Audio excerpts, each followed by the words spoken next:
Heard every week on the amateur radio bands all around the world and broadcast on low-power AM and FM stations across the United States, and one of the first podcasts to distribute on the Internet, we are This Week in Amateur Radio, the worldwide premier amateur radio and technology news magazine and bulletin service of the air.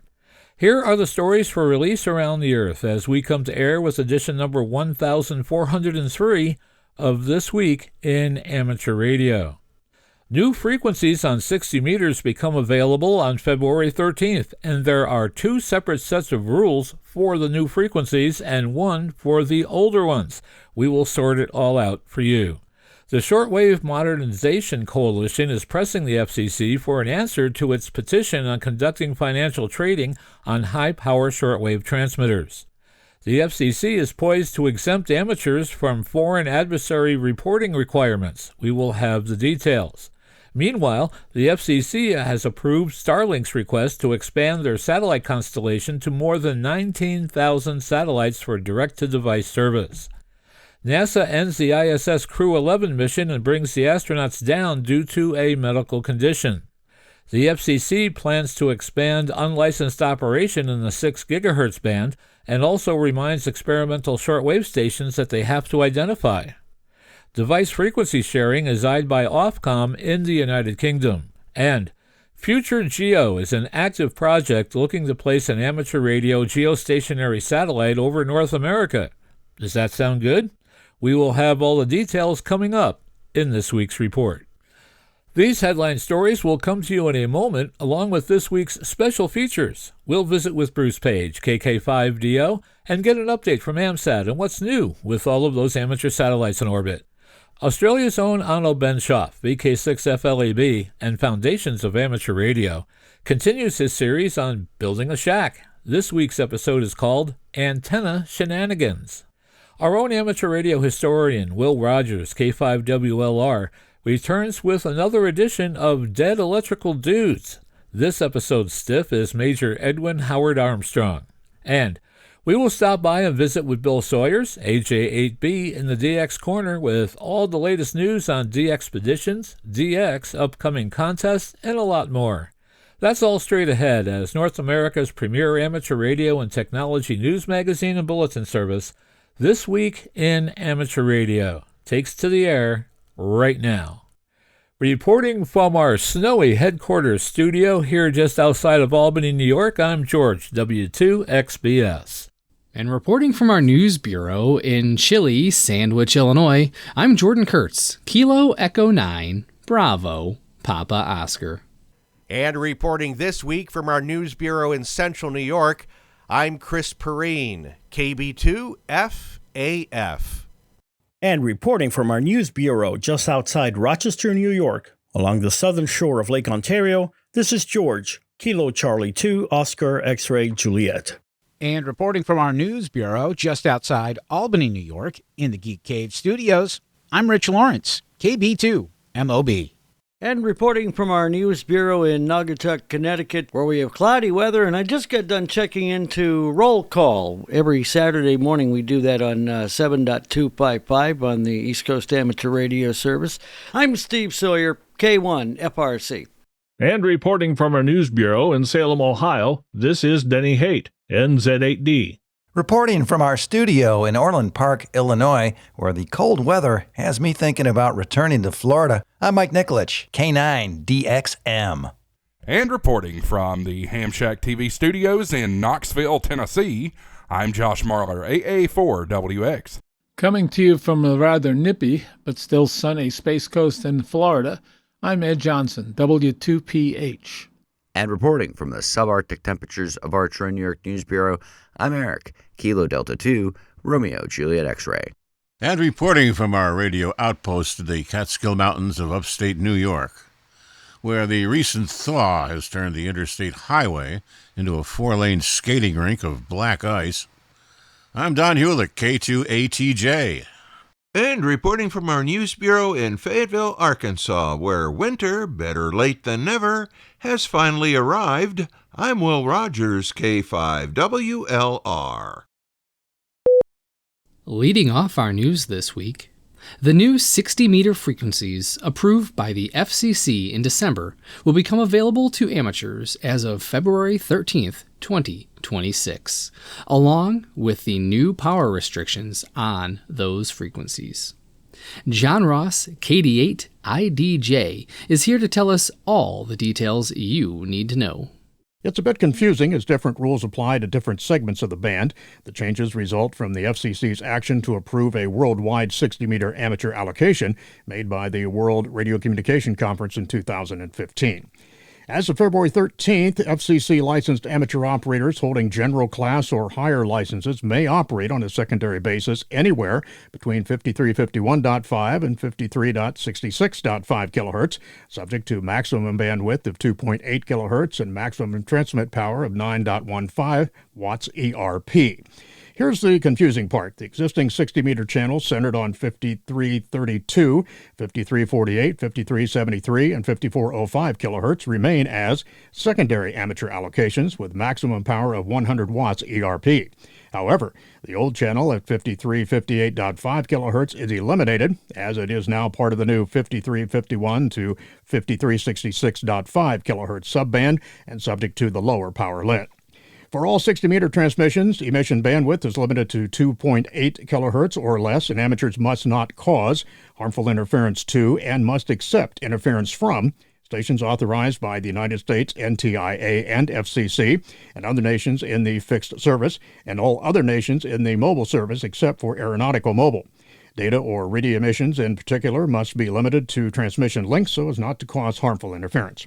Digital mode operators must be familiar with offsets in order to stay within the authorized frequencies. I'm John Ross, KD8IDJ. For the purpose of computing ERP, the transmitter peak envelope power is multiplied by the antenna gain relative to a half-wave dipole antenna.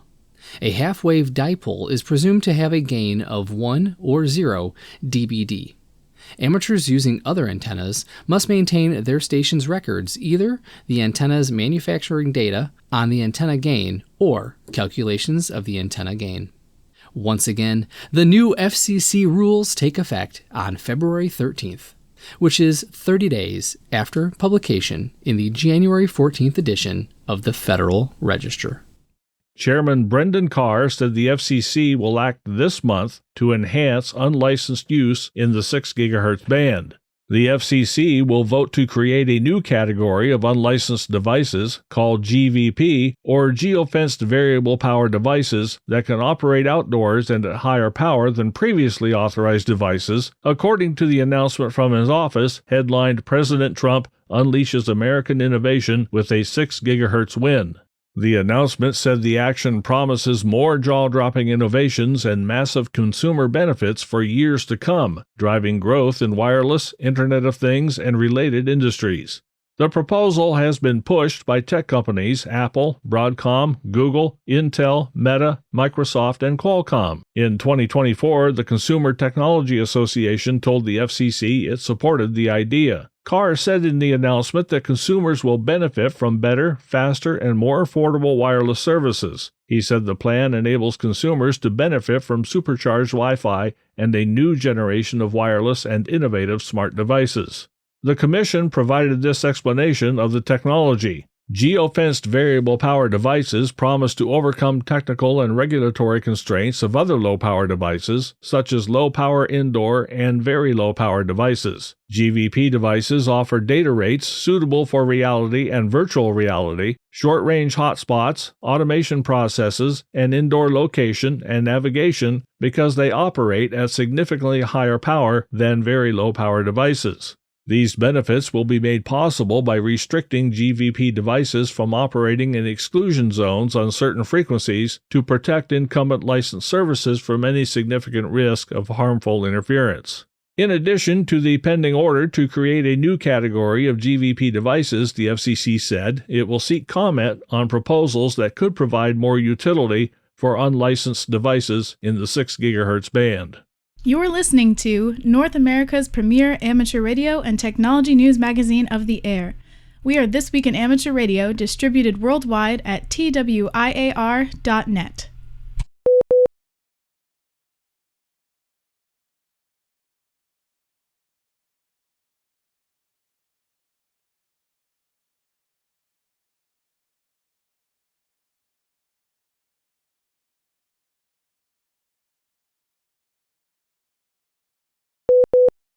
A group of petitioners continues to seek authorization of high-frequency financial data trading in the shortwave radio bands.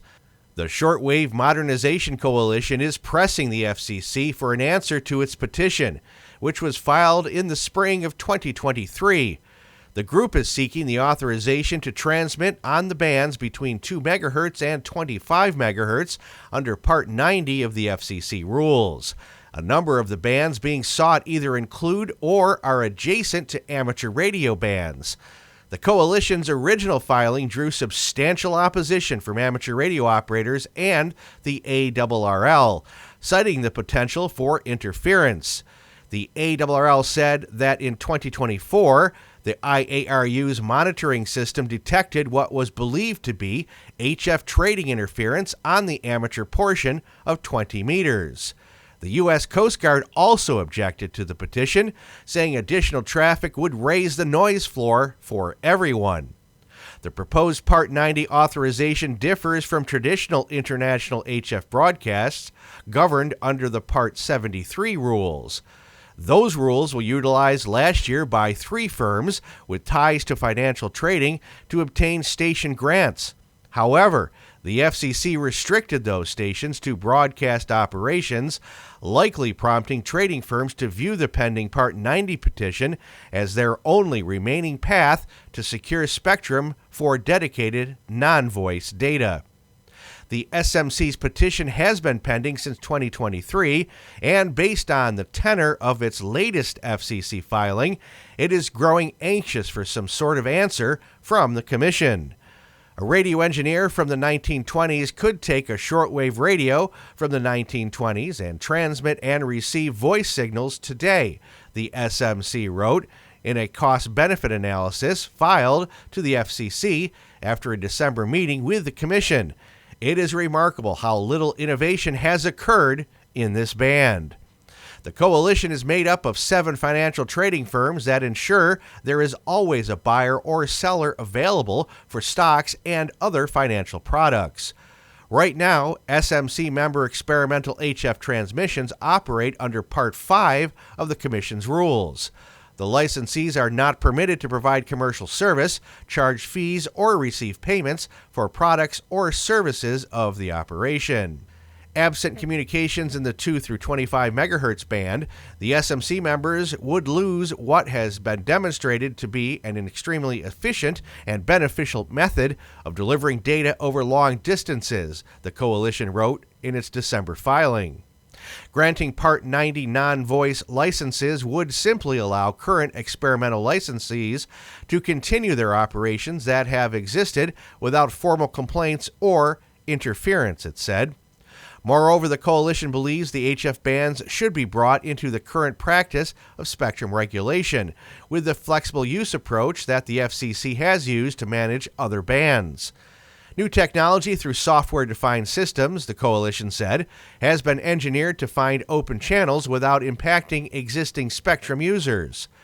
This vital feature of how the band has been utilized means that any harmful interference with active federal users should not be a concern, the coalition wrote.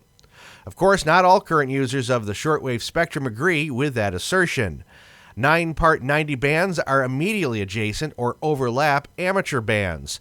The Coast Guard, meanwhile, worries that the overall noise floor in the 2 through 25 MHz band will increase due to increased usage in the band. In the ARRL's opposition document, which was filed in August of 2023, the association argued that it would not be possible to identify Part 90 stations responsible for interference without periodic station identification using an open and known protocol required for that purpose.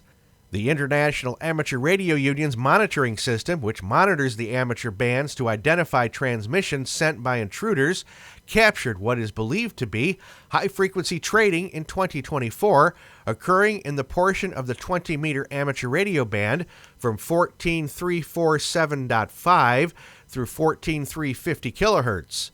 The ARRL also noted that experimental transmissions occurred at unknown times and changing frequencies, making interference sources difficult to track down. The SMC's petition also seeks a power increase for Part 90 operation in the 2 through 25 MHz band, resulting in a maximum transmitter power of 20 kilowatts. But the ARRL noted that compared to the current authorization of 1,000 watts peak envelope power for the Part 90 operations that do exist in the HF bands, that constitutes an increase of at least 13 dB, creating a much greater potential for interference. The ARRL also believed that the SMC's analysis was flawed by considering only ionospheric propagation and not ground wave interference, and using noise floor baselines that consider only residential noise levels, ignoring the lower noise floor of rural environments. Their equipment must also be able to transmit and receive on any assigned frequency in the band and capable of immediately changing frequency. SMC member companies stated their experimental stations have already been operating in such a manner. Ultimately, SMC seeks the grant of its petition and initiation of rulemaking process. At the urging of the ARRL, the National Association for Amateur Radio, the Federal Communications Commission is expected to exempt radio amateurs from foreign adversary reporting requirements. John Ross, KD8IDJ, is here to fill us in with all the details. These rules would have applied to citizens of the listed countries, including those living in the United States, who hold or are applying for an FCC license. On January 8, 2026, the FCC released a draft report and order, that's an RNO, expected to be adopted at its January 29th meeting that will, as requested by ARRL, exempt radio amateurs from requirements that would have applied reporting requirements to every FCC-authorized radio amateur, subject to the jurisdiction or direction of a foreign adversary. This included any individual, wherever located, who is a citizen of a foreign adversary or country controlled by a foreign adversary, and it is not a United States citizen or permanent residents of the United States. Foreign adversaries are defined in the draft RNO as China, including Hong Kong and Macau, Cuba, Iran, North Korea, Russian Federation, and Venezuelan politician Nicolas Maduro. The draft liberally cites ARRL's comments agreeing that the nature of the amateur radio communication, as well as other individually licensed radio services, poses minimal risk to public communications networks that can drain the commission personnel and resources to process the collection, and attestations for each individual license would go far outweigh the benefit of the public or the agency doing so. You can read more at arrl.org. I'm John Ross, KD8IDJ. The Commission went on to say that we agree with the National Association for Amateur Radio, the ARRL, that while there is a need to protect national security where entities are engaged in commerce by providing networks, services, or equipment to the American public, where there is a possibility of sensitive information being surreptitiously accessed. As ARRL notes, amateur radio licensees not only do not sell or provide any communication service, network, or equipment to the public, but in fact, they are prohibited from doing so by both international and domestic law. The risk to national security of foreign adversary control over these licenses is minimal due to the lack of connection to any of the nation's communications network used by the public. We also agree with the ARRL that this reasoning applies to similar services where licenses are held by individuals, like GMRS, and commercial radio operators, as well as other licenses and authorizations that lack sufficient connection to commercial wireless communication networks in the United States. Furthermore, the personal radio services, a category that encompasses over 1.6 million unique, mostly individual licensees, operate in shared spectrum bands for hobbyist and safety purposes, posing little threat to national security. Similarly, we include antenna structure owners that voluntarily register their towers in Schedule C because they are likely to be individuals or companies that lack sufficient connection to commercial communications networks. Given the sheer number of licensees and authorization holders in this group, the drain on commission personnel and resources to process the collections and attestations for each individual licensee would far outweigh the little benefit to the public or the agency of doing so. You are listening to North America's premier news and information service for the amateur radio hobbyist. We are This Week in Amateur Radio.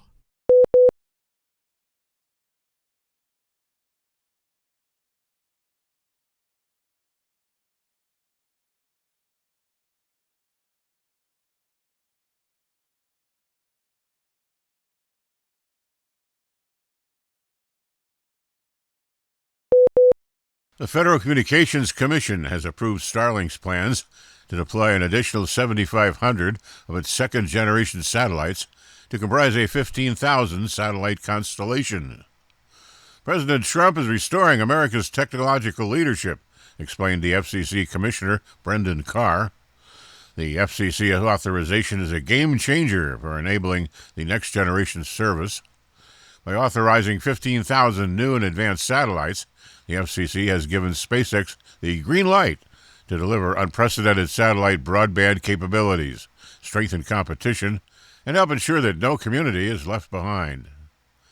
SpaceX's Starlink fleet is close to approaching the milestone of 10,000 active satellites in its constellation, which today serves 9.2 million customers.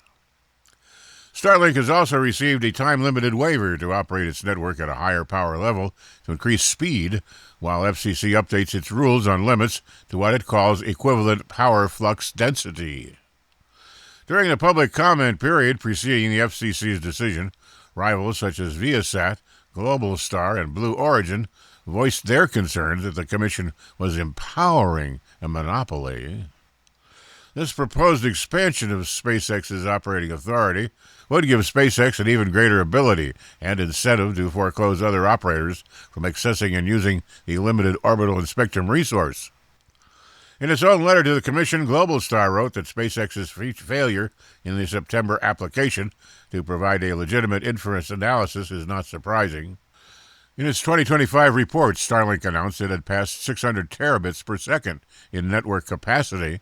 This will expand the constellation launch of its V3 satellites, promised to provide 10 times the downlink and 24 times the uplink capacity compared to the V2, doubling its subscriber base from the year prior. Meanwhile, Kyivstar has launched Starlink's direct-to-cell satellite connectivity service for its customers in the Ukraine. VEON subsidiary Kyivstar confirmed that the service will enable the carrier to bolster connectivity. In doing so, the Ukraine becomes the first European country to switch on Starlink's direct-to-cell service. NASA has brought some of the crew aboard the International Space Station back to Earth early due to medical concerns with one of the astronauts. NASA officials announced on Wednesday, January 7th, that they had decided to cancel an upcoming spacewalk due to a medical issue with an undisclosed crew member. Hours later, the agency indicated that it wasn't ruling out an early end to Crew 11's mission and confirmed that the unnamed crew member was in a stable, non-emergency condition. NASA officials finalized the decision to bring the astronauts home in an announcement on Thursday, January 8th. Mike Finke, KE5AIT, and Zaina Cardman, KJ5CMN, had been scheduled to step outside the International Space Station on Thursday at about 1300 UTC, kicking off a roughly 6.5-hour extravehicular activity. But that spacewalk was postponed. A follow-up statement from NASA said, "Safely conducting our missions is our highest priority, and we are actively evaluating all options, including the possibility of an earlier end to Crew 11's mission." That crew includes both Cardman and Finke, as well as Japanese astronaut Kimiya Yui, KG5BPH, and Russian cosmonaut Oleg Platonov. The crew was launched on August 1, 2025, and was not scheduled for return until mid-February, following the arrival of Crew 12. The early return of Crew 11 shouldn't cause any delays in the preparations to roll out and launch the agency's Space Launch System rocket for Artemis II, the first crewed mission to the moon in over 50 years, NASA Administrator Jared Isaacman said on Thursday, January 8th. Artemis II is slated to roll to the launch pad for a liftoff no earlier than February 5th. Crew 12 is currently scheduled for a mid-February launch, with Crew 11 previously slated for departure a handful of days after their arrival. Their early departure, however, has raised questions of NASA's ability to handle the logistics of sandwiching the Crew 11 return and Crew 12's launch around what is arguably NASA's biggest mission in over 50 years. The Federal Communications Commission made a subtle change last month that requires experimental high-frequency stations to follow its station identification rules. Now, previously, some HF experimental licenses were able to transmit without identifying by utilizing waivers. The licensees, which cover experimental operation in the 2 through 25 megahertz band, are available on a temporary but renewable basis. Experimental HF stations are known to run as much as 800 kilowatts of power, but until December, some licenses held waivers allowing them to operate without identifiers. However, in letters issued to licensees on December 17th, the Commission emphasized their obligations. These now include strict adherences to the identification rules. The Commission explained that an experimental radio station must transmit its assigned call sign at the end of each complete transmission, or at least once every 30 minutes in clear voice or Morse code, with all digital encoding and digital modulation disabled during station identification. The FCC's Office of Engineering and Technology said the letters were in response to interference complaints from incumbent spectrum users. Several amateur radio bands, for example, operate in and around where experimental stations are licensed. One experimental station, Whiskey Kilo 2 X-Ray Juliet Kilo, is operated by Rockland Wireless, and it has its antenna on the Armstrong Tower in Alpine, New Jersey. It is authorized to operate with 16 kilowatts ERP, including through the 14.0 through 14.88 megahertz band. As Cobb noted, WK2XJK was exempted from identification as of December 1st. However, by December 17th, that exemption had been removed. Cobb went on to say that not all experimental stations had been exempted from radio station IDs. It remains unknown why some held waivers while others did not. Cobb speculated that it may have simply been a matter of whether or not the license requested an exemption at all. These licenses have drawn significant interest from the HF trading industry for sending data between the U.S. and foreign exchanges. While experimental HF stations can operate under Part 5 of FCC rules, the Commission states that licenses are not permitted to provide commercial service, charge fees, or receive payments for products or services operation. Experimental license records are normally public, but applications can petition to withhold commercially sensitive data. Cobb also reported that the Commission rejected requests from Skywave Networks to reveal confidential information in license applications through the Freedom of Information Act. DX Looked has released a new vocab view that makes professional-grade HF propagation predictions accessible to amateur radio operators for the very first time, without requiring technical expertise or specialized software. VOCAP, the Voice of America Coverage Analysis Program, is the gold standard for HF propagation prediction, originally developed by the U.S. government for international broadcasting. It uses sophisticated ionospheric modeling to predict which frequencies will work between any 2 points on Earth, based on solar activity, time of day, and seasonal variations. Until now, using VOCAP required command line tools and configuration files that put it out of reach from most hams. What makes DX Look's approach unique is how the vocab data is presented, using the same visual language as DX Look's reports view. If you already understand how reports works, you will understand vocab immediately. It presents the same colored arc showing propagation paths, same band indicators, same signal quality visualization. Zero learning curve. This release marks a significant evolution for DX Look as a platform. Until now, DX Look has focused on displaying real observed propagation data from sources like PSK Reporter, RBN, and WSPRnet. With the new vocab view, DX Look adds the capability to display predictions alongside that real data, giving operators both what's happening and what's expected to happen. The vocab view is driven by real-time solar data, automatically adjusting predictions based on current smooth sunspot numbers. Predictions update hourly and cover all HF amateur bands from 80 through 10 meters. The vocab view is now live and available to all users at dxlook.com. DXLook is a real-time HF and VHF propagation visualization platform built by amateur radio operators for the amateur radio community.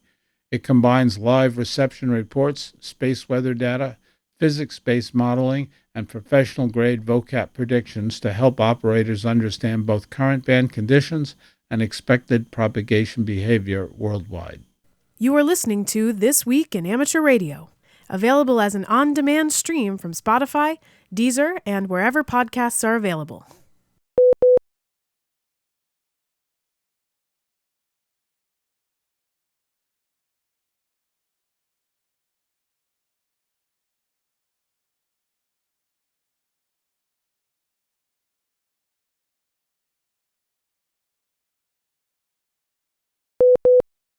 Hello and welcome to the DX Corner for your weekly dose of DX. I'm Bill, AJ8B. I mentioned previously that I would be addressing two issues, as I do at the beginning of each year. The first is my goals for 2026. The second are those contests that I plan to work in and why they will garner you some new band slots and potentially some all-time new ones. I will address that in a week or so. My dad and Elmer, KDWE, who is now a silent key, convinced me early on that the only person that I had to compete with on the bands was myself. I would never have the biggest station, the best antennas, the most power, etc., so I had to set goals that I could reach. During my career at Hewlett-Packard, I learned about stretch goals. Most people set goals for themselves, but they either forget about them or they make them too easy to attain. Additionally, you must revisit your goals frequently and set up procedures and practices that support your goals. What does all this have to do with DX, you ask? I took these teachings to heart years ago and set several short-term and long-term goals. I review them annually and then monthly as well. I keep an eye out for those things that can help me achieve these goals and implement those things that I can. My 2026 goals include my two long-term goals. Achieving DXCC honor roll. I'm 6 closer this year than I was last year. Exceeding 2,000 on the ARRL DXCC challenge roster. Well, I'm getting close. Short-term annual goals are participate in what I consider to be my 8 major contests. The CQ Worldwide DXCW sideband, the WPXCW in sideband, the ARL 160 meter contest, the CQ 160 meter contest, the ARRL DX contest, and the 8th area QSO party. Exceeding my previous year's scores in the annual CQ marathon.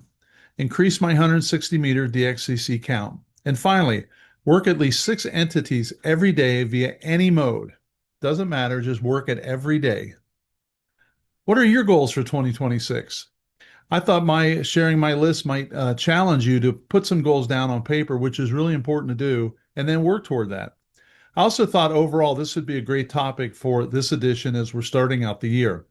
If you don't have any goals but like to chase DX, I would ask you to consider participating in the CQ Marathon DX Chase. One of the great things about this award is that confirmation are not required. However, you really need to be honest because they're checking. The rules read, quote, QSLs are not required. The operator is expected to claim contacts only from stations the operator has every reason to believe are legitimate, and only to claim contacts in which an accurate two-way exchange was clearly accomplished. Scores will be adjusted by the DX Marathon Committee for claim contacts with pirates or any stations not considered legitimate. Submissions may be penalized or voided in cases of fraud or poor sportsmanship. Every QSO may be subject to verification by the DX Marathon Manager. Decisions of the DX Marathon Manager are final, end quote. And I'll tell you, they scrub it. They look for pirates, they look for dupes, they look for people working certain stations that weren't on the air at that time. However, they're easy to work with. They're a great bunch of guys led by WC3W, and it's a really fun contest. Well, let me share a little more detailed information with you about the DX Marathon, and this comes from dxmarathon.com. Starting January 1st of each year, the DX Marathon is the perfect answer for the DXer who needs the extra incentive to get on the air every day. Simply work as many countries and CQ zones as you can in each calendar year, regardless of the band or mode. Each country and zone counts only once, so you can concentrate on working new ones rather than working the same ones on multiple bands and modes. Many awards are given for the top overall scores in multiple classes, including modes, bands, U.S. call areas, etc.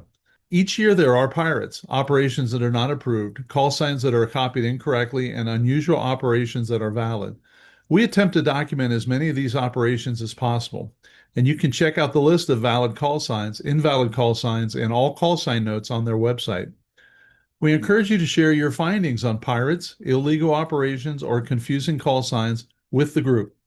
Please send your call sign updates to the DX Marathon Administrator, who is wc3wmark@gmail.com.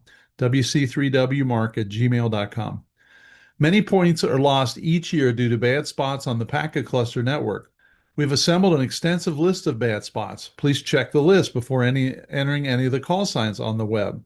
Now, this all sounds like a lot, but it isn't, because your logging software typically tracks this and can submit it for you. Please check the USA/VE zones carefully. Use QRZ.com to check zones before submitting. The number in the call sign does not necessarily match the location. Did you know that West Virginia, for instance, which is a W8, is in Zone 5 when Michigan and Ohio are in Zone 4? Alabama, W4, is in Zone 4. Also, check Zone 2 submissions very carefully. When a prefix can count for more than one country, i.e. E51, double-check your entry. Although you can use the same QSO for a country and a zone, if there is an error, 2 points will be lost in that case. We suggest using a different QSO for country and zone. Review your submissions carefully and make sure your logging program database is up to date. This list separates countries for the CQ Worldwide DX Contest and the CQ DX Marathon, and it's based on a combination of the ARL DXCC list plus additional entities as listed on the webpage. The total number of entities is 346, and of course the total number of zones is 40 for a maximum score of 386. This gives you a reason to work Canada, England, France, Spain, Germany, etc. again in 2026. You start with a clean slate and start all over again to better your score from the previous year. Also, you can start at any time during the year. I've been able to increase my score each year, even when sunspots were declining. So it's a great contest and it really gets you going. There is an excellent book that details one man's chase to win the marathon. That book, which is entitled A Year of DX by Bob Locker, W9KNI, is an excellent read whether you will be chasing countries for the marathon or not. He has some excellent tips on using gray line propagation, breaking pileups, etc. I've read it 3 times and I learned something every time. It is absolutely one of the best books in my library, and you feel like you're sitting there with Bob as he's tuning the bands. You should try to find a copy. The following DX information comes from Bernie, W3UR, editor of the Daily DX, the Weekly DX, and the How's DX column in QST. If you would like a free 2-week trial of the Daily DX, your only source of real-time DX information, just drop me a note at thedxmentor@gmail.com. Well, if you've been paying attention to the cluster, you'll know that the big news is KP5 Desasheo Island is activated. On Monday, KP5/NP3 Victor India began operations from Desasheo Island, the first time KP5 has been on the air since 2009. NP4 Golf, Otis, and several other team members were on the island setting up the antennas, stations, and solar panels. We have an update from the KP5 team as of yesterday, and this is called the Desasheo DXpedition 2026 update. And the reason for this update was they were very active for a couple days. In fact, I got them in the log a couple times, and then they were gone. And here's why. Please be patient. This is only day 2 of a planned 30-day activation. This DXpedition represents a completely new operating concept designed specifically for environmentally sensitive, highly regulated, and restricted locations. As with any first-of-its-kind effort, refinements are ongoing. Our team leaders, along with electrical and software engineers, are actively fine-tuning operating schedules, band and mode selection, RF power levels, and overall system performance to optimize results as conditions evolve. Due to Desasheo's geographic location, North American stations are currently dominating propagation. That said, our operators have been explicitly instructed to listen for DX stations and to give them priority whenever possible in order to broaden log coverage. We ask for your patience as we work through the pileups, and we strive to put as many stations as possible into the log. A primary goal of this DXpedition is to deliver as many all-time new ones as we can worldwide. Thank you for your understanding and your support and your cooperation. Good luck in the pileups, and we'll see you in the log. 7-3, Steve, N2AJ, Media Officer and Pilot. They are doing a great job from what I've listened and heard, but they are going to have to make accommodations for the rest of the world, as we request when the expeditions are in Asian countries, for instance, and hard for us to call. We request that they make a special effort to work the U.S. So this is not uncommon, nor is it unreasonable. Well, let's check on Tanzania, 5 Hotel. Dr. Charles, Nancy Kilo 8 Oscar, is QRV from Tanzania is 5 Hotel 3DX until February 9th with limited radio activity due to other commitments. He plans to operate mainly 20 to 10 meters, possibly 6 meters if conditions allow, using simple antennas.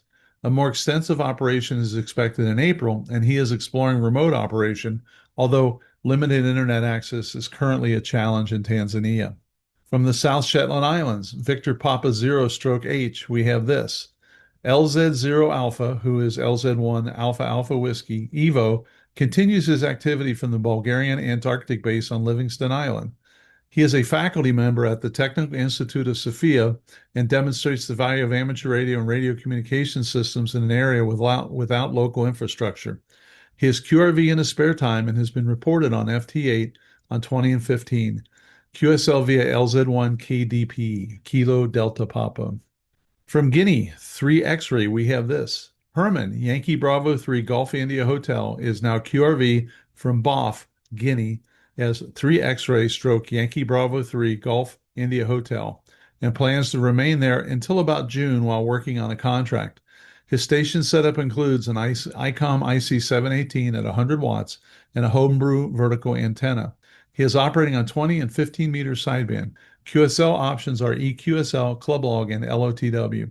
I did hear Herman, but I was not able to work him, but I know he's QRV and he's on the air. From Benin, Tango Yankee, we have this.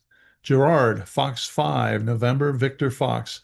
Flight to Benin was delayed by snow in Paris, but he plans to be active on CW as Tango Yankee 5 Golf later this week, where is scheduled until April 6th. So listen for Gerard. From Curacao in the Caribbean, we have Jeff, who's operating the Papa Juliet 2 prefix. Jeff Kate ND, operating as PJ2ND, is QRV in Curacao and will stay until January 30th.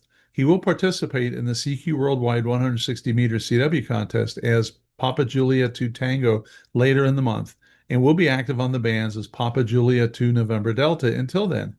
QSL for Papa Julia 2 November Delta goes to K8 November Delta or Logbook of the World. And for Papa Julia 2 Tango, you can QSL via KU9 Charlie or Logbook of the World. Senegal, which is 6 Whiskey. Rudy, 6 Whiskey stroke Delta Bravo 1 Romeo Uniform Lima, is QRV and will continue until January 20th also. He plans to upload his log to LOTW. Other routes are the Bureau to his home call sign or direct with $2 US. I tried like heck to work him yesterday and I couldn't get through, so he's there. You just got to be patient. And finally, from Sri Lanka, which is Fort Sierra, we have this. Peter, 4 Sierra 7 Kilo Kilo Golf says, everything is the same as in previous years. Quote, I'll be here in 4 Sierra until the end of March. His other call sign is Delta Charlie 0 Kilo Kilo. He will focus on 6 meters this time, looking for openings, sometimes great openings, he says, to Europe and Japan. He can do 20 through 6 meters on the digital modes and RIDI and sometimes CW. When the internet connection is good, he will upload automatically to Clublog and LOTW. Alternatively, QSL Director or Bureau through the club, log OQRS, or he calls it direct with SASE and $2 to his German home QTH. Until next week, this is Bill saying 7-3, and thanks to my XYL Karen for her love and support. I hope to hear you in the pileups. Have a great DX week. We pause for stations along the network to identify. We are This Week in Amateur Radio, your amateur radio and technology news magazine of the air, available as a podcast on iTunes, Google Play, iHeartMedia, and Spotify.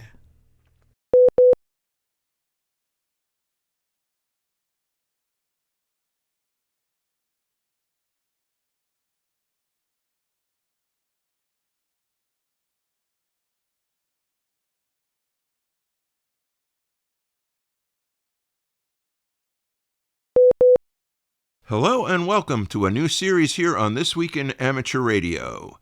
I'm Will Rogers, K5WLR, TWIAR's historian. From the most interesting mind of Philip Nedlinger, KA4KOE, comes the next chapter in a new series called Dead Electrical Dudes. This is a truly radical look at the past of radio development. Philip has presented these dudes on EHAM over the last several years and has kindly granted us permission to use his materials here on TWIAR. And so we continue with Dead Electrical Dudes number 3. This chapter's stiff, Major Edwin Howard Armstrong. Entered mortal coil 18 December 1890. Assumed room temperature 31 January 1954. Major Armstrong. Inventor, ham, patriot. We radio amateurs, and the rest of the world for that matter, owe a great debt of gratitude to this month's dead electrical dude, Major Edwin Howard Armstrong.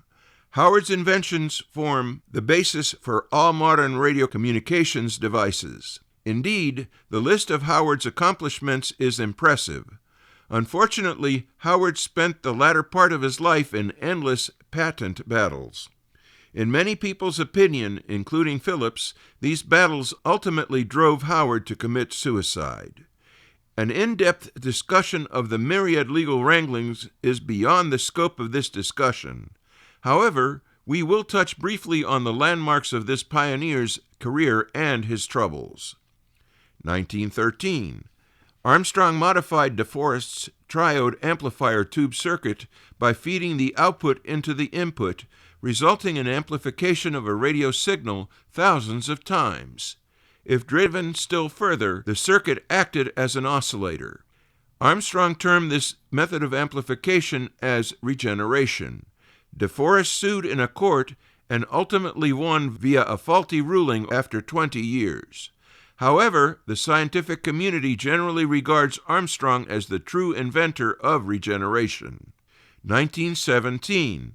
Armstrong joined the Army's Signal Corps in World War I as a captain, ultimately being promoted to the rank of major. Armstrong developed the superheterodyne radio circuit as a solution to the problem of intercepting German tactical communications on the battlefield. Armstrong applied for a patent of the revolutionary superheterodyne circuit in 1919. All modern radio receivers utilize some version of this circuit. 1933. Armstrong applied for and was granted 4 patents on circuits that established wideband high-fidelity frequency modulation, or FM. RCA and other manufacturers began using many of Armstrong's circuits after World War II without permission, resulting in an unbroken string of patent infringement litigation. 1954. Armstrong, in the pit of despair after being left by his wife following a violent argument, commits suicide by walking out of a 13th-story window. 1967. Marion Armstrong, after many years of litigation, wins a legal settlement against Motorola. This was the last lawsuit. Marion and her lawyers won every suit that was pending after Edwin's death. It is interesting to note that Armstrong was quite a fixture at RCA prior to the start of his patent troubles. Armstrong once climbed a radio tower on the corporate headquarters building and did handstands on the large globe on top in order to impress Marion. He loved heights and was temporarily banned from the property by the head of RCA, David Sarnoff. Sarnoff was annoyed at what he termed damn fool stunts. Sarnoff befriended Armstrong and had earlier introduced the inventor to his secretary, Marion, whom Armstrong would later marry. Little did Armstrong know that Sarnoff would in later years figuratively stick a knife in his back for the sake of corporate profits and convenience. Philip Nedlinger, KA4KOE.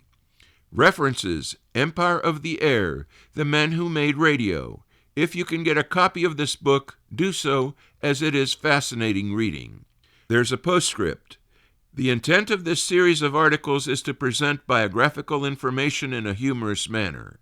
However, Armstrong was such a tragic figure that no attempt was made in this article to be funny in any way. Sorry, boys and girls, Philip's heart just was not in it. With thanks to Philip Nedlinger, KA4KOE, for allowing us to use his materials, I'm Will Rogers, K5WLR, reporting for This Week in Amateur Radio. Foundations of Amateur Radio. Putting your station together is best described as a juggling act, since you'll discover that everything depends on everything else. And the more you plan, the more you learn, and the more variables become apparent. None more so than with the selection of an antenna. Antennas are endlessly variable. To give you a taste, imagine a loop of wire, shaped like a circle. As you stretch the circle, it becomes an oval. If you pull on 4 corners, it's a square. Pull it tight between 2 points and it more or less becomes a single wire. In other words, one piece of wire can essentially make an infinite number of antennas. And we haven't even varied the material, length, thickness or coating. So, to discuss antennas is to embark on a lifelong journey of exploration. And me telling you to get one over another is not going to help. Instead, I'd like to discuss some considerations that you might not have encountered. The obvious issue of space is generally the first consideration. Then there's the neighbours and their sense of aesthetics, or lack thereof. There's local laws to abide by and sometimes permissions and permit requirements, though in many cases it seems that seeking forgiveness is a quicker route to success. Your mileage may vary, talk to your local amateur club. There's the property owner to consider. If that's you, great, drill away. If not, you will need to tailor your antenna selection to the amount of renovations required. If you live in a restricted location where there are all manner of rules about the things that you cannot do, you might need to think carefully about your options. Stealthy antennas are a thing. As I've said previously, inside your roof might be an option, but there are others. Some examples to consider. If there's a TV aerial on your roof, will that look similar to a 70cm Yagi, or could it hide a 2-meter vertical? Do you have a metal gutter which might act as an antenna, or could you use Christmas light clips to hang a wire antenna from your gutters? Could you hide a vertical in a plastic downpipe? Could you dangle a ladder line antenna out a window at night? Or use thin wire to hold up your plants while hiding your antenna in the garden? Or can you use a beverage antenna that's lying on the ground, or hidden under the fence capping? Could you tune up your fence, for that matter? In other ways to make your hobby look invisible in plain sight, could you use an antenna that looks like a roof vent? Or, if you're into moon bounce, could you repurpose a satellite dish? Could you make your outdoor washing line into an antenna or add a flagpole vertical antenna that also happens to soothe your vexillology sensibilities? While we're talking stealth, you can paint your antenna to match the decor. To get your antenna up in the air, could you use a length of wood, a pool cleaning or painter's pole strapped to your pergola, gazebo, balcony railing, or some other existing structure? Can you use the edging of a shade sail? Professionally installed, it comes complete with mounting points. It doesn't stop there. I've heard of several amateurs who managed to park a sailboat, with the mast up, in their driveway without ever once floating it in a nearby body of water. Of course, this is not exhaustive, nor is it meant to be. It's really a trigger to think about some options that you might not have discovered. In other words, if you need stealth, you can be creative rather than buy an antenna off the shelf. Speaking of buying off the shelf, there's nothing quite like buying a wonderful antenna, the answer to all your questions, only to discover that it needs tuning and tweaking, to the point where you might spend a year getting familiar with all its quirks. That's not to discourage you from picking that path, just to warn you that there is no such thing as the perfect antenna. If you are less space restricted, building a tower or a mast, the difference being that a tower stands all by itself, like the one in Paris, a mast needs guy wires to keep it up. You'll likely need to consider failure, engineering standards and concrete, not to mention maintenance. So, how do you go about selecting the perfect antenna to suit your needs? In the same way that a magician pulls a rabbit from a hat. In other words, there's a trick. It's pretty simple. Start small. With that I mean start with a simple wire antenna. It will achieve a number of things that only experience will give you. For starters, it will prove that your shack works, as in end to end. That might not sound like a big deal, but there are many different moving parts in building a successful shack. Making your first contact is going to be a milestone worth logging. More on that another day. While making your first contact is momentous, getting an antenna in the air will also allow you to hear what your neighborhood sounds like. Is it completely RF quiet? In which case, where do you live and do you have a spare bedroom? The reality is, for most of us, local RF noise is the norm when setting up your station. Noise is a whole other topic, and I'll get into that next time. I haven't said anything at this point about your living circumstances, but it should be obvious that anyone you're living with needs to be on board with your adventures. So discuss your plans and concerns. I'm Ono, Victor Kilo 6, Foxtrot Lima, Alpha Bravo. We pause for stations along the network to identify. We are This Week in Amateur Radio, your amateur radio and technology news magazine of the air, available as a podcast on iTunes, Google Play, iHeartMedia, and Spotify.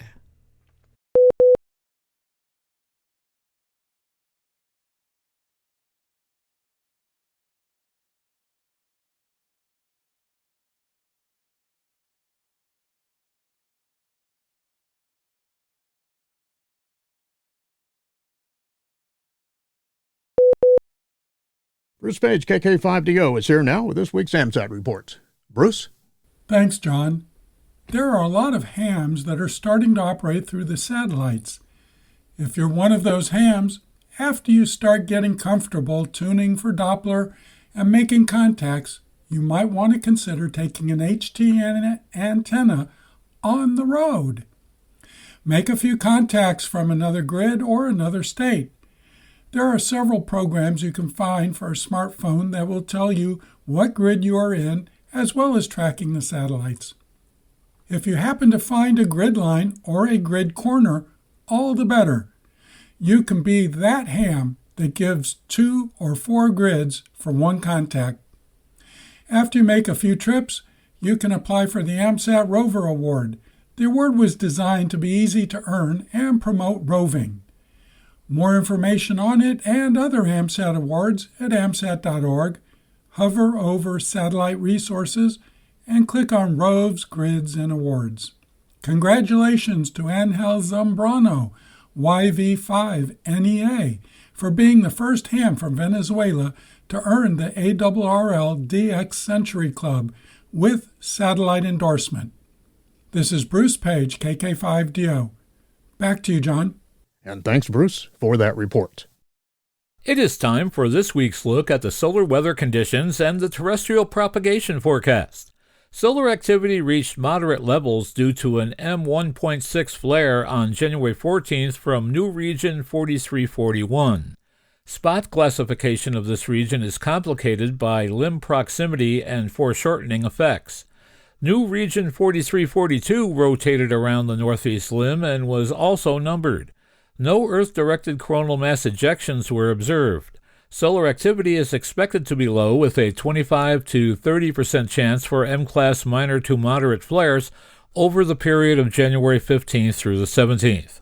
Solar wind parameters were elevated under continued negative polarity coronal hole high-speed stream influences. Solar wind speed ranged mostly from 450 to 570 kilometers per second. Solar wind parameters are expected to gradually diminish by January 17th. Another enhancement in the solar wind is expected early on January 17th when a current positive polarity coronal hole high-speed stream is expected to become geoeffective. Solar wind speed is likely to exceed 700 kilometers per second based on recurrent data. Geomagnetic field activity is likely to reach minor geomagnetic storm levels on January 29th, unsettled to active levels on January 19th through the 23rd, and then on the 27th and 28th once again. All enhancements in geomagnetic activity are due to the anticipated influence of multiple recurrent coronal hole high-speed streams. The remainder of the outlook period is expected to remain mostly quiet. For more information concerning propagation, visit the ARRL Technical Information Service, read a quick guide to HF propagation using solar indices, and check out the propagation page of Carl Wetzel-Swab K9LA. For customizable propagation charts, visit the VOA CAP VOACAP online for ham radio website. Just ahead in radio sport this week, January 17th and 18th, the Hungarian DX contest, that's CW and phone. January 17th to the 19th, the Prodigi contest, that's digital. January 17th and 18th, the North America QSO Party single sideband, that is phone. January 17th and 18th, the NA Collegiate Championship single sideband, phone. January 17th to the 19th, the ARRL January VHF contest, CW phone and digital. And also on January 17th through the 18th, it's the Feldhell Sprint, that is digital. Remember to visit the ARRL contest calendar for more events and information. Upcoming Section State and Division Conventions, January 16th to the 17th, the Southwest Florida Regional Ham Fest, ARRL Southern Florida Section Convention, that's in Fort Myers, Florida. January 30th through the 31st, the Jackson, Mississippi Capital City Ham Fest, ARRL Mississippi State Convention in Jackson, Mississippi. February 7th, the Hendricks County Ham Fest, hosting the ARRL Indiana Section Convention, that's in Danville, Indiana. And remember to search the ARRL Hamfest and Convention database to find more events in and around your area. With the old year ended and a new year starting up, it might seem to some of us that time is out of sorts. Well, it actually was out of sorts in the United States, specifically in Boulder, Colorado, home of the F4 atomic clock that delivers the official time with precision right down to the microseconds. It seems that a storm-related power cut by the electric utility serving the Boulder campus of the National Institute of Standards and Technology caused a drift in time of 4 millionths of a second in the official timekeeper, the F4 atomic clock. Those moments are immeasurable and of little importance to most of us, except for those who rely on precision in data centers, global positioning systems, aerospace, telecommunications, and the Network Time Protocol Service, the time resource for computer systems. In the wake of the storm, Jeff Sherman, the physicist who maintains the atomic clocks, reported in a mailing list post on Google Groups that the atomic ensemble timescale at our Boulder campus has failed due to a prolonged utility power outage. By some reports then, in late December, time literally stood still, however briefly, until the switch was made to a backup generator. That cost the F4 atomic clock its accuracy.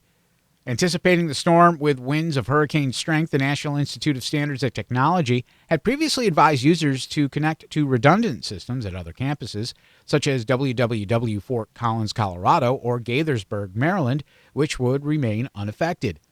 As for the F4 atomic clock in Boulder, the time discrepancy was resolved with the clock's recalibration after power was back on by Sunday, December 21st. It was, of course, just a matter of time. Also a matter of time is just how long the Leaning Tower of Goodland will remain standing. This longtime AM station in northwest Kansas is off the air after wind gusts exceeding 80 miles per hour left its tower leaning. Licensed to Goodland, KLOEAM broadcasts on 730 kilohertz with a 1 kilowatt daytime and just a meager 20 watts at night. It transmitted from a single tower. According to owner Kyle Bauer, 2 of the 4 insulators supporting the tower broke during high winds that swept through Kansas late on the afternoon of December 18th. A 3rd insulator broke days later. Noise on the frequency is bothersome enough when you're attempting to contact a much-wanted DX, but noise on frequencies used by commercial aircraft can shut commercial airspace down, as it did earlier this month in Greece. Flights into Greece were temporarily grounded, delayed, or diverted this month after an unexplained noise was heard over radio frequencies that are used to communicate with aircraft. The air traffic radio blackout caused a loss of all frequencies, according to reports from the Association of Greek Air Traffic Controllers. The Hellenic Civil Aviation Authority told the media that the cause was a continuous involuntary emission disrupting communications on January 4th. Authorities said they were able to rule out any likelihood of a deliberate attack, but they were continuing their investigation and what they called an unprecedented outage. It was suspected that the 2-hour standstill was the result of some unknown technical issue. A report by the BBC said that one theory reported was that a station in the mountains near Athens had failed. Greece's Ministry of Infrastructure and Transport said that there are plans to upgrade the country's aging air navigation systems and have the modernization in place by 2028. The National Trust in the UK is marking the 125th anniversary of the Lizard Wireless Station, the cliff-top site that helped transform global communications, with a month of special on-the-air activities and public openings throughout January. This historic building, perched above the Atlantic at Britain's most southerly point, first opened on January 1st, 1901, becoming one of the world's earliest commercial wireless telegraphy stations and enabling ships up to 80 miles away to communicate with land for the first time. Just weeks later, on January 23rd, 1901, the station achieved a groundbreaking feat, receiving a wireless signal sent from St. Catherine's Point on the Isle of Wight, conclusive proof that radio waves could follow the curvature of the Earth. The breakthrough paved the way for Guglielmo Marconi's landmark transatlantic communication from pole to, later that same year, establishing the foundations of long-distance radio communication. Today, the site remains a living piece of radio history. Cared for by the National Trust and run by dedicated volunteers, the station still operates as an amateur radio hub, connecting visitors and radio enthusiasts with the very landscape where pioneering experiments once took place. You are listening to This Week in Amateur Radio, available to download as a podcast from anywhere on the web podcasts are available.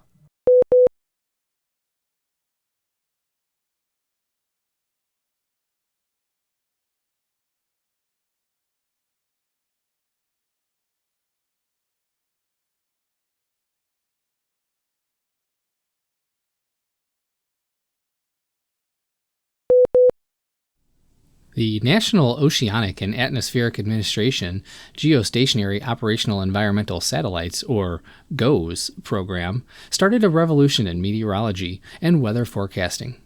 With GOES 1, satellite-sourced weather data could be sourced without waiting for the satellite to pass overhead. Previous satellites could only provide data at the times they were passing overhead. The first 3 GOES satellites carried an instrument called Visible and Infrared Span Scan Radiometer. This instrument enabled meteorologists to collect a wider range of data as well as a fuller set of data than ever before. GOES 1 went up in 1974, with the next 2 arriving in the next 5 years. The second generation of GOES satellites added important weather observation instruments. With these, our understanding of phenomena such as El Niño and tropical storms improved greatly. Furthermore, beginning with GOES 7, an RF receiver was added as part of the Search and Rescue Satellite-Aided Tracking System.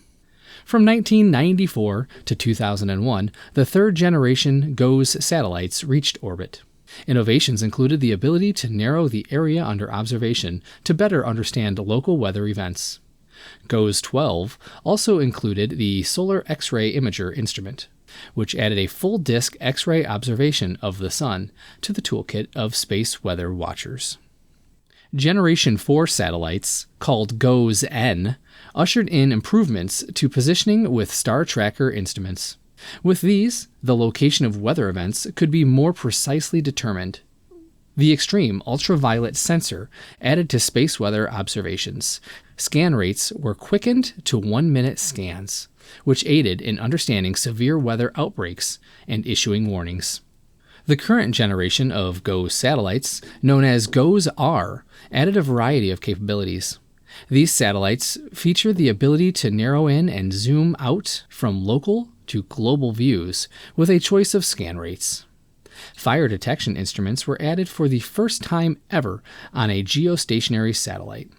Many hobbyists enjoy receiving direct L-band downlinks from these satellites. If you're visiting the Orlando Hamcation Fairgrounds between the 13th and 15th of February, and you're bringing along an APRS-enabled device, tune it to 147.585 MHz using a path of Temp 1-1. That will get you into the digipeater being set up by the Daytona Beach Amateur Radio Association, enabling you to connect with others at Hamcation, sending and receiving messages. The Daytona Group is sponsoring the digipeater activity and calling it APRS Day Out, allowing radio operators to practice the kind of networking skills that would come in handy during events like Hamcation or during a crisis. Once you're connected, your first message should, of course, be CQ, to let everyone know you've arrived on the network. In the UK, the regulator Ofcom has proposed changes in radio spectrum that would make it Europe's first country to implement the sharing of the same frequencies between two different technologies. The proposal looks specifically at the upper portion of the 6 GHz band, where priority usage would be given in one portion to Wi-Fi devices, such as routers, and another to mobile devices, such as cell masts. Ofcom said the move to the so-called prioritized spectrum would most directly benefit businesses, households, and the UK economy in general. The change would affect indoor and low-power Wi-Fi and any higher-power Wi-Fi under the control of an automated frequency control system as protection against interference. The regulator will be accepting comments on the proposal no later than March 20th, 2026. The import and sale of foreign-made drones and components are now banned in the U.S. following action by the Federal Communications Commission, citing the potential of national security risks. The agency's move follows an executive order from the White House in June banning unmanned aircraft systems and their parts. The executive order, known as Restoring American Airspace Sovereignty, stated that the move also has the goal of boosting drone manufacturing in the U.S. for use here and for export to the global marketplace. As FCC Chairman Brendan Carr said on X, criminals, terrorists, and hostile foreign actors have intensified their weaponization of these technologies, creating new and serious threats to our homeland. It is certainly true that drones are redefining the shape of modern conflict. But the question here is, if foreign drones get banned, why wouldn't all these bad guys just buy American drones instead? It's not clear how the prohibition solves the purported problem. To be clear, this ban only affects any future drone models designed outside the U.S. In other words, anything you can buy right now will continue to be on sale. It's just that any newer models will not be certified, so going forward, only old foreign drones and new domestic ones will be available. Take that, terrorists! However, the military and Homeland Security Services can still request waivers for specific models they want, and given that many first responders use drones these days, it wouldn't be surprising if they get waivers too. But part of the reason those American companies struggle is because they are fighting the established dominance of foreign drones, specifically from China and even more specifically from DJI. This one company commands upwards of 70% of the entire world's drone market. Its products are cheap, reliable, and capable. However, in this world of trade wars and Taiwanese tensions, relying so heavily on a Chinese company is a potential risk.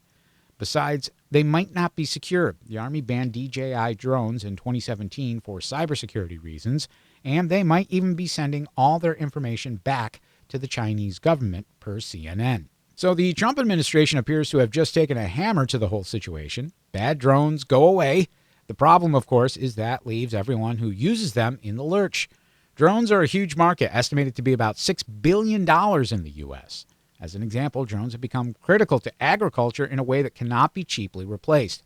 The good news is that everyone can still buy the same old models they have been. The bad news is they'll never get all the cool new stuff that the rest of the world will get.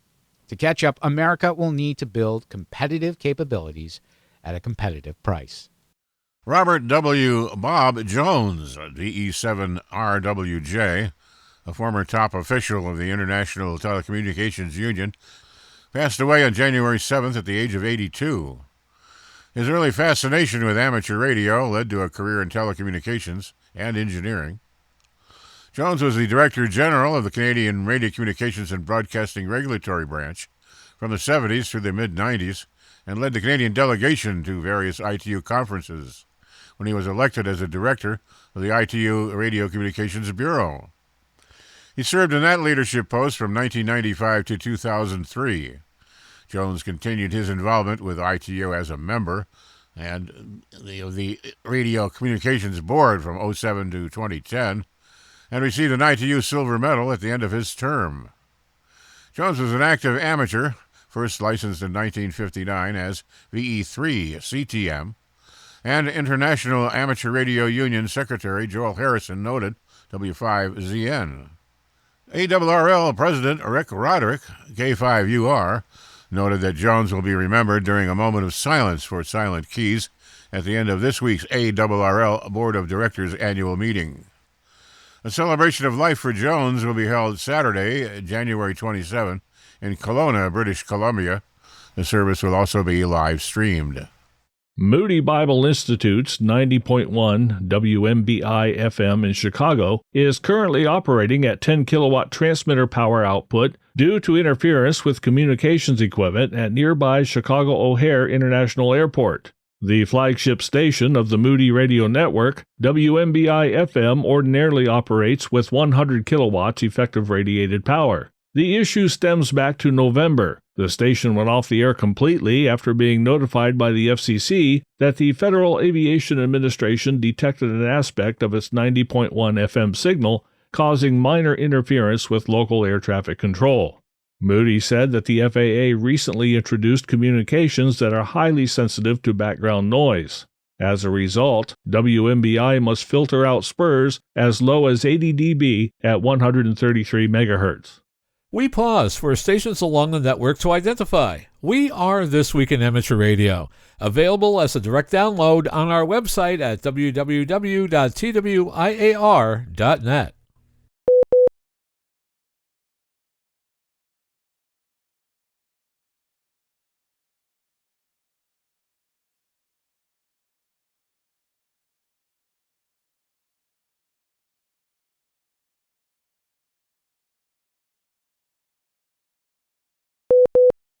While some amateur radio groups in North America are getting ready for Winter Field Day, the cold weather equivalent of the ARRL's annual emergency preparedness event in the summer, one club in California is taking the exercise a few steps further.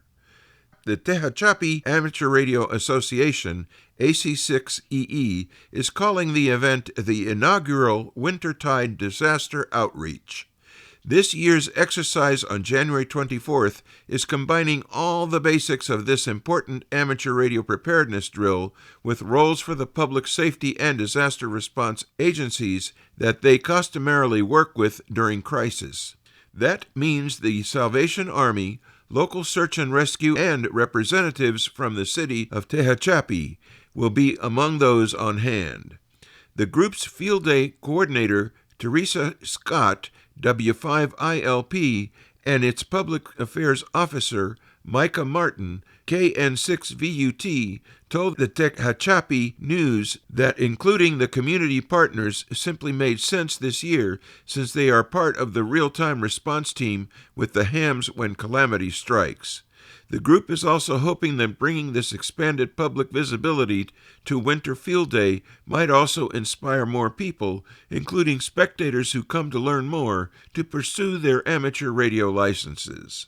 Micah told the newspaper that the Winter Field Day Association, which supports this exercise every January, was not aware of any other Winter Field Day events that had planned such a wide-ranging involvement this year. It's being done for a good purpose, according to Teresa, who told the newspaper, "We really want to encourage people to get on board with this. It can be a life-saving tool." In 2026, ARRL is commemorating America's 250th birthday with a year-long on-the-air celebration. John Ross, KD8IDJ, joins us now with all the details on the special event. The America 250 Worked All States WAS Award. Running from January 1st through December 31st, this special operating event challenges amateurs of all license classes to contact all 50 U.S. states and confirm those QSOs via ARRL's Logbook of the World. Modeled after the classic WAS Award, America 250 WAS encourages activity across nearly every band, from LF through microwaves and on CW, phone, and digital, accumulating in a commemorative, frame-worthy WAS certificate. Participants can pursue America 250 WAS in many ways, with endorsements recognizing achievements by band, by mode, triple play, all three modes, by satellite, and by contacting ARRL-affiliated club stations in all 50 states, and by contacting W1AW Portable in all 50 states. Throughout 2026, the iconic W1AW call sign will be loaned to stations nationwide, activating each state twice during the year. All confirmations are handled through the Logbook of the World, making it easy to track progress and apply for awards and endorsements. I'm John Ross, KD8I-DJ. ARRL members can read all the details in the January-February 2026 issue of On the Air magazine. Nominations are now open for the 3 Heritage CQ Magazine Halls of Fame, each now administered by a different person or organization. The Heritage CQ Amateur Radio Hall of Fame honors individuals who have made significant contributions to the amateur radio hobby. More information is available on the hamgallery.com website. Nominations should be sent by February 28 to Tom Roscoe, K8CX, at k8cx@hamgallery.com. The subject line should include CQ Amateur Radio Hall of Fame. The CQ Contest Hall of Fame, administered by the Worldwide Radio Operators Foundation, recognizes amateurs who have made major contributions to the art of radio competition. Details are available on the WWROF website. The nomination deadlines are March 1. Nominations should be sent to John Doerr, K1AR, at cqk1ar@gmail.com. And finally, the CQDX Hall of Fame, administered by Indexa, which is also a March 1 deadline. This recognition honors those who organize major DXpeditions or make other significant contributions to DXing. Nominations should be sent to Bob Schenk, N2OO, at n2oo@comcast.net, with CQDX Hall of Fame in the subject line. Inductees to all 3 Halls of Fame will be announced at the Dayton Hamvention weekend in mid-May. Kern Wi-Fi has delivered what it describes as Australia's first carrier-grade Yaesu IMRS network, linking multiple amateur radio repeater sites across the VK region over an IP background. The rollout centers on Yaesu's Internet-Linked Multi-Repeater System, or IMRS, which connects digital voice repeaters via an IP network. Kern Wi-Fi built the backbone using techniques more commonly found in commercial telecommunications networks than in amateur radio deployments. Amateur radio groups in Australia typically link repeaters using radio frequency paths or basic Internet connections, approaches that can limit redundancy and security. Kern Wi-Fi's design introduces higher levels of routing control, segmentation, and failover. The backbone uses OSPF for internal routing and BGP for external connectivity, with Ethernet over IP tunnels between repeater sites. Quality of service policies prioritize audio traffic across the network. The design includes dual ISP connectivity for failover. Each repeater site operates on isolated VLANs, with firewall rules restricting traffic, and uses industrial-grade routers and switches. Additional sites can be added without major redesign, positioning the deployment as a template for future repeater links and digital mode integration. Volunteer-run repeater infrastructure often relies on mixed backhaul arrangements, creating inconsistencies across sites. Kern Wi-Fi applied stricter controls across the backbone, including VLAN segmentation to isolate repeater traffic, encryption and firewall policies to reduce unauthorized access, and centralized monitoring to limit on-site maintenance. The project aligns with a broader shift in amateur radio toward Internet-linked systems, including digital voice ecosystems such as WiresX, that depend on IP connectivity for inter-regional coverage. This project demonstrates how enterprise networking principles can transform amateur radio infrastructure. By applying carrier-grade standards, we've created a system that is secure, resilient, and future-ready for the VK Australian community. Kern Wi-Fi expects additional repeater sites to join the IMRS backbone as clubs expand coverage and link more systems into national digital voice networks. It's time for this week's edition of AMSAT Satellite Shorts from all over. And we begin the week with word that SpaceX is lowering orbits of 4,400 Starlink satellites to 480 kilometers through 2026, reducing ballistic decay time by 80% and preventing orbital debris accumulation risks. Lower altitude decreases collision risk in increasingly crowded low Earth orbit. Deorbiting faster prevents long-term orbital contamination as well. Massive orbital reconfiguration represents proactive response to congestion challenges.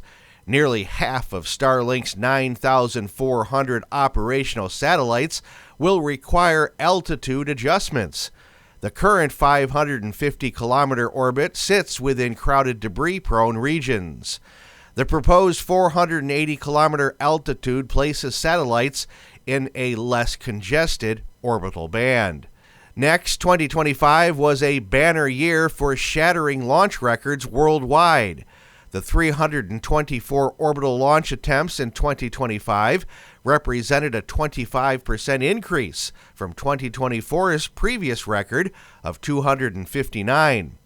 Almost 60% of all launch attempts came from the United States, with SpaceX conducting 170 of the 193 American launches. China was second with 92 launches during the year. And finally, Latchet-1, the live amateur communication hub for innovative technologies-1, the first satellite developed at Assam Don Bosco University in northeast India, is scheduled for launch aboard Indian Space Research Organization's PSLV-C-62 rocket on January 12th. The Latchet-1 mission is a student-led initiative involving more than 50 students and faculty members. The satellite will carry a UHF downlink using 2-FSK modulation at up to 96 kilobytes with store and forward capability, and a CW beacon. Frequencies for a telemetry and data downlink on 436.175 MHz and for the beacon on 435.360 MHz have been coordinated by the International Amateur Radio Union. You're listening to This Week in Amateur Radio, available worldwide as a podcast from our web at www.twiar.net.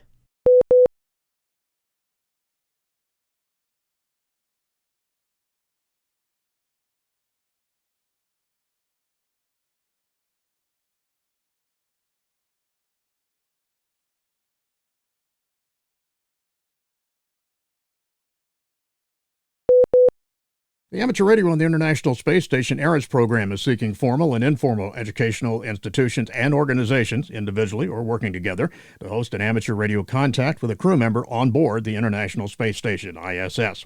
ARIS anticipates the contact will be held between July 1st and December 31st, 2026. Crew scheduling and ISS orbits will determine the exact contact dates. To maximize these radio contact opportunities, ARIS is looking for organizations that will draw large numbers of participants and integrate that contact into a well-developed educational plan. The deadline to submit a proposal is February 27th, 2026.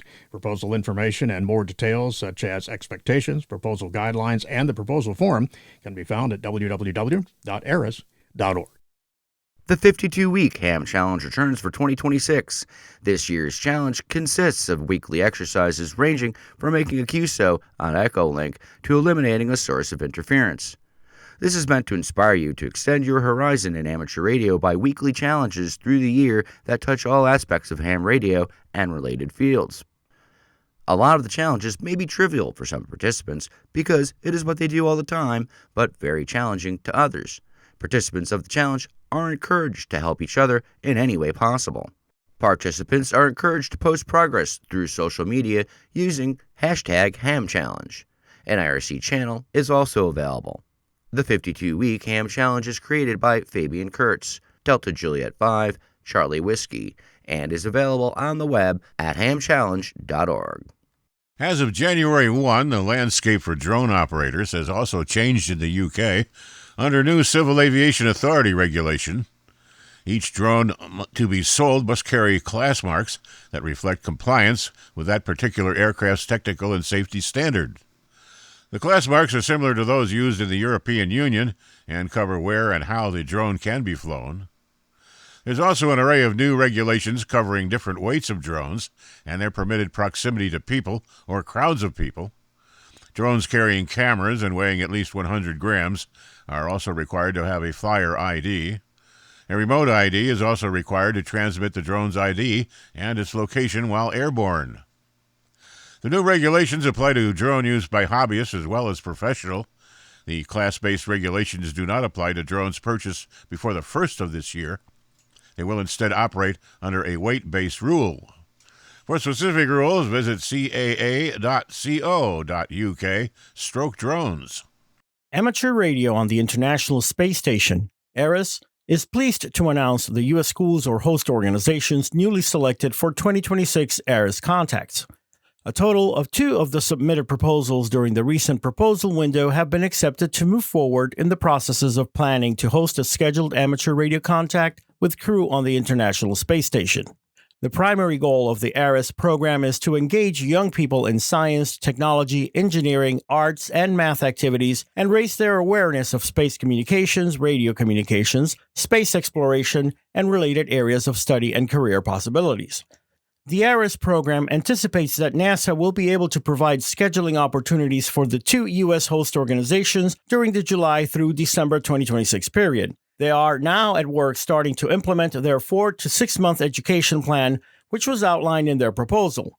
These STEAM-based educational activities help prepare students for their contacts, as well as create an ongoing exploration and interest in aerospace and amateur radio topics. They are also completing an acceptable equipment plan that demonstrates their ability to execute the ham radio contact. Once their equipment plan is approved by ARISS, the final selected schools and organizations will be scheduled as their availability and flexibility match up with the scheduling opportunities offered by NASA. The school and host organizations are Yoda Summer Camp in Huntsville, Alabama, seeking a contact date between June 14th through the 19th, 2026. And University Heights School of Medical Arts in Jonesboro are seeking a contact date between July and December 2026. Case Western Reserve University's Case Amateur Radio Club, Whiskey 8, Echo Delta Uniform, recently became the first collegiate club to receive the American Radio Relay League DXCC Trident Award. This prestigious amateur radio award recognizes confirmed contacts with amateur radio stations in at least 100 different foreign countries on each operating mode: radio telegraphy, radio telephony, and digital communications. This represents a substantial engineering and operating skill achievement, said David Kasdan, faculty advisor and adjunct assistant professor of electrical engineering. Student operators put in a great deal of time making all 3 thresholds. The contact that took us to the mark was with station Tango Oscar 4 Kilo in St. Bartholomew, radio telephone on the 15-meter amateur band. Amateur television operations aboard the International Space Station received a significant upgrade on December 22nd, when an HDMI converter was installed on the ARISS ham TV system. The new hardware expands video capabilities for ham TV and supports the use of a broader range of onboard cameras during future educational contacts. The installation was performed during scheduled maintenance activities by NASA astronaut Chris Williams, Kilo Juliet 5 Golf Echo Whiskey. ARISS reported that the HDMI converter can generate a video test signal when the system is in standby mode, providing clear visual indication of system readiness and video path functionality. The December upgrade builds on ham TV's return to operation earlier in the year. The ham TV unit was installed aboard the ISS on July 29th by astronaut Johnny Kim, Kilo Juliet 5 Hotel Kilo Papa, after several years of offline for repairs. Following installation, ARISS confirmed acquisition of signal reports from amateur stations as the system began transmitting a carrier on 2395 MHz, with continued testing through August confirming stable carrier operation. Those efforts led to successful video use during an educational contact on October 18th with scouts in the United Kingdom. During that event, Johnny Kim, Kilo Juliet 5 Hotel Kilo Papa, answered student questions while appearing live on station via ham TV. Pre-contact testing included tone and color bar transmissions, followed by a successful live video downlink from the ISS.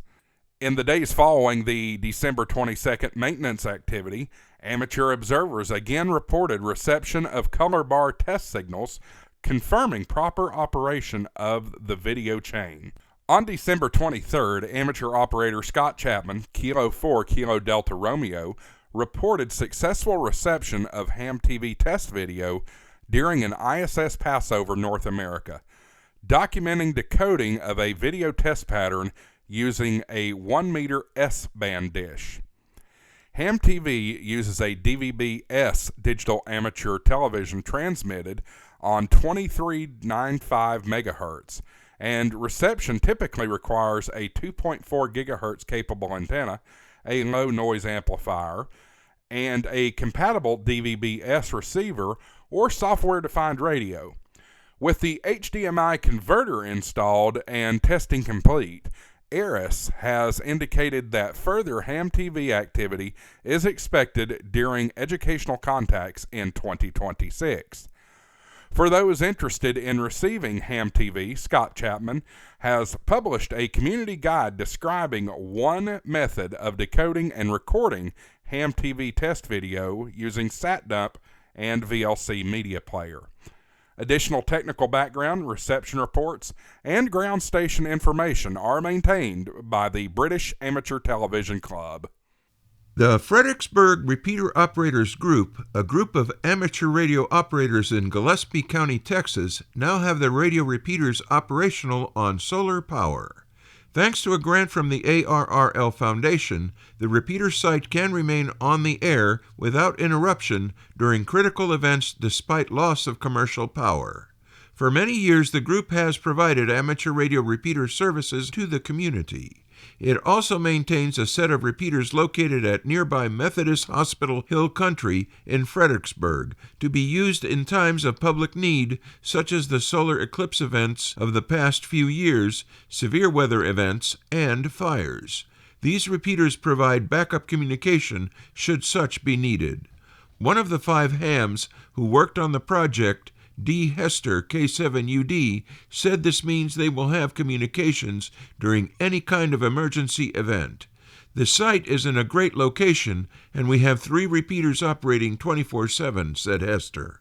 Over the past 3 years, we had at least 2 events, a major fire and an ice storm, and without power, where communications were not possible. Hopefully, we are now better prepared, and it won't happen again. Hester added that the site will also benefit the Amateur Radio Emergency Service as well as the Radio Amateur Civil Emergency Service. For more information, visit the group's website. Originating from Albany, New York, and distributed worldwide, you are listening to This Week in Amateur Radio.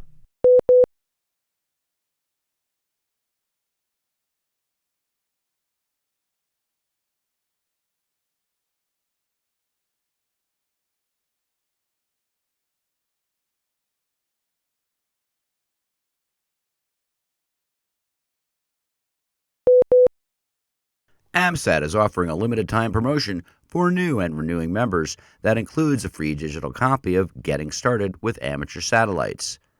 The promotion is being offered as AMSAT begins the 2026 membership year. Anyone who joins or renews their AMSAT membership during the promotional period will receive a download link for the latest edition of Getting Started with Amateur Satellites in their membership confirmation email. The guide is designed to help radio amateurs understand the fundamentals of satellite operation and serves as a practical reference for both newcomers and operators returning to the hobby. In addition to this limited-time promotion, AMSAT membership includes a subscription to the AMSAT Journal, access to archived issues, discounts on selected items in the AMSAT online store, and opportunities to participate in AMSAT elections, committees, award programs, and other AMSAT activities and programs. Members may also access archived proceedings from past AMSAT Space Symposiums through the AMSAT member portal. Beyond these tangible benefits, AMSAT membership supports the development, launch, and operation of amateur radio satellites, along with education and outreach efforts. Joining AMSAT is not just about individual benefits, it is about being part of the community that builds and operates amateur satellites for radio amateurs worldwide. As AMSAT looks ahead to 2026, the promotion helps launch another year of growth and opportunity for amateur radio in space. VU2AF, Adolph Shepard, and Linux in the Ham Shack host Russ Woodman have become silent keys. An enthusiastic CW operator who was also widely known for having a warm and dignified voice on the air, Adolph Shepard, VU2AF, believed in extending friendship through the airwaves. Those who joined him on the evening HFNet, AirNet India, looked forward to the welcome they always received from him as net control. Adolph's enthusiasm and hard work also credited with having transformed a modest regional hamfest into what is now known as Hamfest India, a popular national event. Meanwhile, family, friends, and followers of the popular Linux and the Ham Shack podcast are also grieving the loss of its host, Russ Woodman, K5TUX. Russ became a silent key on January 14. His death came 16 days after being hospitalized for complications from the flu. His wife, Cheryl, a W5MOO, posted daily updates on his condition on Facebook. The news hit the family and his friends hard. On his YouTube channel, Russ tells his viewers that although they first began Linux in the Ham Shack to give amateurs the options beyond using a closed-source software, his efforts gained momentum and expanded into podcasts, video tutorials, and other activity. For more than 15 years, his podcast had been co-hosted by numerous fellow amateurs, including his wife, Cheryl. Russ was the first licensed in 1993. He was 56 years old. And our final story this week. You might not know it, but plans are currently in progress to launch a geostationary amateur radio satellite that would provide multi-mode communications coverage to Europe and most of North America. Led by ESA and AMSAT DL, the project is currently called Future Geo and would be the pinnacle of achievement for the amateur radio hobby. Future Geo is likely to be very similar to the QO100 satellite that covers Europe, Africa, the Middle East, and a large portion of Asia. The major difference, of course, would be the inclusion of North America within Future Geo's footprint, opening up geostationary satellite operators to one of the largest ham radio populations in the world. What makes Future Geo so compelling is the showcase of modern radio and software technology, as well as the relatively low barrier to entry to satellite communication. Like QO100, Future Geo may feature analog and digital transponders, as well as a fully integrated software-defined radio stack. What that opens up is every existing ham radio mode, analog and digital, utilized through an easily accessible stationary satellite. Beyond typical ham radio activity, QO100 supports high-definition video nets through the use of amateur digital television. Wideband digital transponders open up the possibility of great experimentation from hams with a strong technical and especially software-focused background. Imagine receiving amateur radio television with similar ease to that of DirecTV or Starlink. Access to the technology is achievable. Everything required to access Future Geo from your own backyard can be possible for about the same cost as an entry-level HF rig. Based on current progress and the pace at which QO100 was implemented, we could see Future Geo become reality within the next 4 to 5 years. This Week in Amateur Radio is holding open auditions for news anchors for the weekly national worldwide amateur radio news service. If you have a good radio voice and can reliably read provided news copy, we are looking for you. This, of course, is an all-volunteer position. An amateur radio license is not required. You must have a high-quality microphone, headset mics are not used, and be familiar with audio editing software to record and edit your finished news stories before uploading. If you would like to try out for a weekly or bi-weekly anchor position with North America's premier amateur radio news on air and podcast, please send an email to our producer, George, W2XBS. You can include a sample MP3 of yourself reading news copies sent as an attachment to w2xbs77@gmail.com. That's whiskey, the number 2, X-ray Bravo Sierra 77@gmail.com. Be sure and use Anchor Audition in the subject line. Please include your phone number and a good window of time for a callback to discuss your submission and our operating logistics to see if This Week in Amateur Radio is a good fit for you. We hope to hear from you soon. This Week in Amateur Radio is heard on nets and repeater systems all around the U.S. and around the world on great operations like WA0RCR from the center of the U.S., Wentzville, Missouri, where This Week in Amateur Radio is proud to be part of the legendary Gateway 160-meter net report each weekend. Many of the news and information items heard in this edition of This Week in Amateur Radio have been provided by the American Radio Relay League, the ARRL Audio News Service, and the ARRL Letter, AMSAT, the Radio Amateurs of Canada, the Shortwave Listening Post, the Federal Communications Commission, the Radio Society of Great Britain, and Ofcom, the South African Radio League, the International Amateur Radio Union, the Wireless Institute of Australia and the Australian Communications and Media Authority, the New Zealand Association of Radio Transmitters, the Amateur Radio Newsline, the Rain Hamcast, Eric Guth, 4Z1UG and QSO Today, QRZ.com, the International Telecommunications Union, the 425DX News, Parks on the Air, and the Soda Reflector, and various news sources on the Internet. With special thanks to all our weekly news sources and to you, our listeners, that wraps up this edition of This Week in Amateur Radio. If you'd like to write to us, you can find everything you need, including archive editions of the news service, at our website at twiar.net. And now, for all of us at This Week in Amateur Radio headquarters and our news team around the world, this is Chris Perrine, KB2FAF, wishing you a 73.